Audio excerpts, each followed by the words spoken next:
नमो नमः। छात्रों, हमारा व्यंजन संधि का प्रकरण चल रहा था। व्यंजन संधि को आज हम समाप्त करेंगे। व्यंजन संधि के 4 सूत्र हमारे सामने अवशिष्ट हैं, बचे हुए हैं। 4 सूत्रों को आज हम अध्ययन करके समाप्त करेंगे इस संधि को। पहला जो सूत्र है छात्रों, वो है तस्य परमामेडितम। तस्य परमामेडितम, ये क्या कहता है छात्रों? देखेंगे, दुरुक्तस्य कस्य, देखिए यहां से आवृत्ति इसके लिए, दुरुक्तस्य परमामृडितम स्यात्। ये कहता है छात्रों, ये सूत्र ऐसे कहता है कि शब्द को जब 2 बार पढ़ा जाए, शब्द को जब 2 बार पढ़ा जाए तो दूसरे शब्द को आम्रेडित कहते हैं।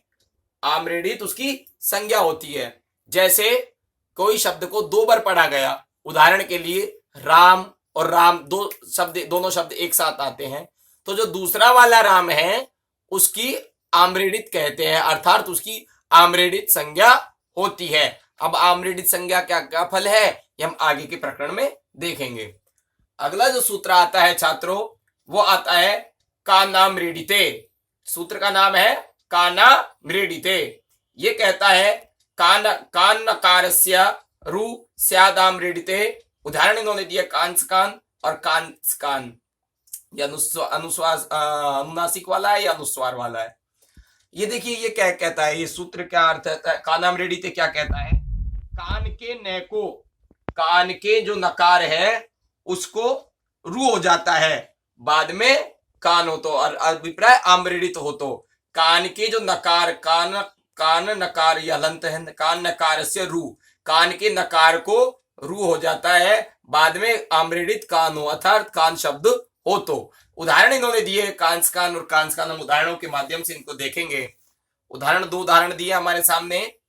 देखिए इस पूरक पत्र को देखेंगे। उदाहरण में कान प्लस कान, इस विग्रह से कान के नकार को हम रू कर देते हैं। कौन से सूत्र से करेंगे?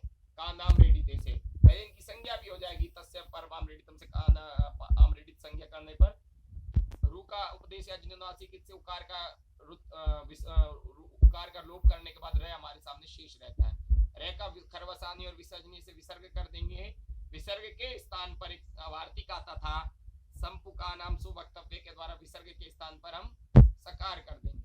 अब जब ये सकार की ये स्थिति हमारे समक्ष आती है तो हम अनुनासिक पूर्वस्य के द्वारा अनुनासिक यहाँ पर लगा देंगे, तो ये पहला उदाहरण बनेगा। और अनुनासिकात पर अनुस्वार के द्वारा अनुस्वार लगेंगे तो लगा देंगे, तो ये उदाहरण बनेगा। ये वैकल्पिक स्थितियों के दोनों उदाहरण हैं हमारे समक्ष। अभिप्राय इस सूत्र का केवल इतना है, जो नकार है उसको रू में परिवर्तित कर देता है। समझ में आया छात्रों? अब अगला जो सूत्र है हम देखेंगे, वो है सूत्र है छात्रों छेचा। छेचे क्या करता है? रस्वस्य छेतुक शिवच्छाया। यह क्या कहता है सूत्र छात्रों? ये कहता है रस्व स्वर के बाद में तुक हो जाता है, तुक लग जाता है, तुक का आगम हो जाता है। छेचे से क्या हो जाता है? तुक का आगम हो जाता है। रस्व स्वर के बाद में तुक लग जाता है। कब लग जाता है? बाद में छकार हो तो, बाद में छह हो तो। रस्व स्वर के बाद में तुक का आगम हो जाता है। कब हो जाता है? बाद में छह हो तो, छकार हो तो। और तुक का आगम होने पे उकार और ककार की अंतिम वो है, इसके अंत्यम से संज्ञा करने के बाद लोप, तस्य लोप ऐसे लोप, उकार का भी इस तरह उपदेश या जननासिक से लोप संज्ञा और लोप कर देंगे, तस्य लोप ऐसे। उदाहरण इन्होंने दिया शिवच्छाया। शिवच्छाया को देखिए किस तरह से करेंगे।